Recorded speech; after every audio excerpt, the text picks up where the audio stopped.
Sir, ನೀವ್ ಹೇಳಿದ್ರಿ ಉತ್ತರ ಕರ್ನಾಟಕ ಜನ ತುಂಬಾ ಹಾಡುನು ಮಾತಾಡ್ತಾರೆ, ಮಿದು ಮನಸ್ದವ್ರು ಅಂತ ಹೇಳಿದ್ರಿ ಸರ್. ಏನು ಇದು 2019ನಲ್ಲಿ ಇವತ್ತು ನಮ್ಗೆ ಬೆಳೆ ಬಂದು ಹೊಳಿ ಬಂದು ನಮ್ಮ ಬೆಳಗಾಂದಲ್ಲಿ ಎಷ್ಟೋ ಮನಿಗಳು ರೈತರದ ಬೆಳೆ ಹಾಳಾಯ್ತು, ಎಷ್ಟೋ ಜನ ಮನಿಗಳು ಕಳ್ಕೊಂಡ್ರು. ನಿಮ್ಮ ಸರ್ಕಾರ 5 ವರ್ಷ ಸರ್ಕಾರದಲ್ಲಿ ಇದ್ರು, ಜನಕ್ಕೆ ಆ ಬಿಲ್ ಅನ್ನ ಪಾಸ್ ಆಗಿಲ್ಲ. ರೈತರಿಗೆ ಸರಿಯಾಗಿ ಹೇಳಿ ಸರ್, ಸರಿಯಾಗಿ ಬೆಲೆ ಕೊಡಂಗಿಲ್ಲ. ನಮ್ಮ ಉತ್ತರ ಕರ್ನಾಟಕಕ್ಕೆ ಪರಿಹಾರ ಕೊಡ್ರಿ ಅಂತ ಯಾಕೆ ನೀವು ಅಲ್ಲಿ ದನಿ ಎತ್ತಲಿಲ್ಲ ಅಂತ ನನ್ ಕ್ವಶನ್ ಇದೆ. ನಮ್ಮ ಮಳೆ ಬಂದಾಗ ಅವಾಗಿನ ತನಕ ಒಂದು ಮನೆ ಬಿದ್ದರೆ 96,000 ರೂಪಾಯಿ ಕೊಡ್ಬೇಕಂತ ಹೇಳಿ ಸರ್ಕಾರದ ರೂಲ್. ಅವಾಗ ಯಡಿಯೂರಪ್ಪನವರು ಒಂದು ಓಲ್ಡ್ ಡಿಸಿಷನ್ ತಗೊಂಡ್ರು, ಪ್ರತಿಯೊಂದು ಬಿದ್ದ ಮನೆಗಳಿಗೆ 5 ಲಕ್ಷ ರೂಪಾಯಿ ಕೊಡ್ಬೇಕಂತ ಹೇಳಿ. ಎಲ್ಲಾ ನನಗನ್ಸಿದ ಮಟ್ಟಿಗೆ 100ಕ್ಕೆ 95-99ರಷ್ಟು ಬಿದ್ದ ಮನೆಗಳಿಗೆ 5 ಲಕ್ಷ ರೂಪಾಯಿ ಕೊಟ್ಟು, ಅದ ಈಗಿನ ಸರ್ಕಾರ ಬಂದ್ಮೇಲೆ 5 ಲಕ್ಷ ರೂಪಾಯಿ ಕೊಡ್ತಾ ಇಲ್ಲ.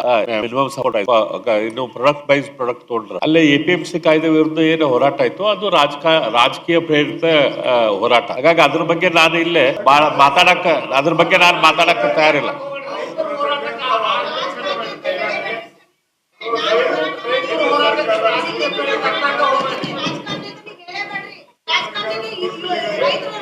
ಸರ್ ನಮಸ್ಕಾರ.